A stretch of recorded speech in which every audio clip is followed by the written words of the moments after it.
ችን በቁጥር እጅግ በርካታ ልጆች እጅግ በርካታ ሰዎች ወላጅ የማያውቃቸው እንደተወለዱ እንኳን ወላጅ የማያውቃቸው ልጆች እንዳሉ አንድ ጽሑፍ ሰሞኑን አንብቤ በጣም ልቤን የነካውን መልእክት ነው ማጋራችሁ። ምንም እንኳን ብዙ በሚሊዮን የሚቆጠሩ ወላጅ የማያውቃቸው ልጆች ቢኖሩ ግን ሰማይንና ምድርን የፈጠረው እግዚአብሔር አምላክ ሁሉን የሚያይ የማያውቃቸው ልጆች የሉም። ከእግዚአብሔር ዓይን የተሰወሩ እግዚአብሔር የማያውቃቸው ልጆች የሉም በምድር ላይ።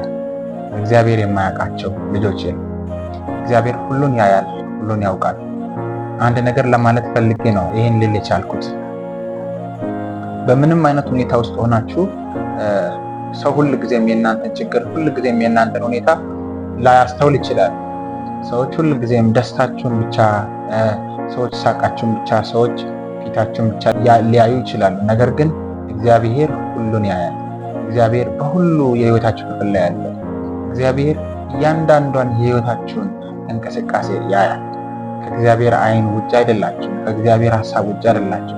ከእግዚአብሔር ጆሮ ውጭ አይደላችሁ። ጨዋታችሁ፣ ሀሳባችሁ፣ ሀዘናችሁ፣ ደስታችሁም ቢሆን ከእግዚአብሔር እይታ ውጭ አይደለም።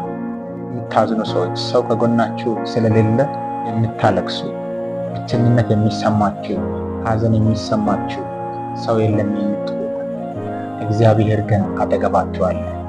ሁሉን የሚያይ፣ ሁሉን የሚያውቅ፣ ሁሉን የሚያይ፣ ሁሉን የሚያውቅ እግዚአብሔር አጠገባችሁ አለ። ያጽናናችኋል። እንዳለ ይሰማችሁ። ፈልጉት፣ አጠገባችሁ አለ።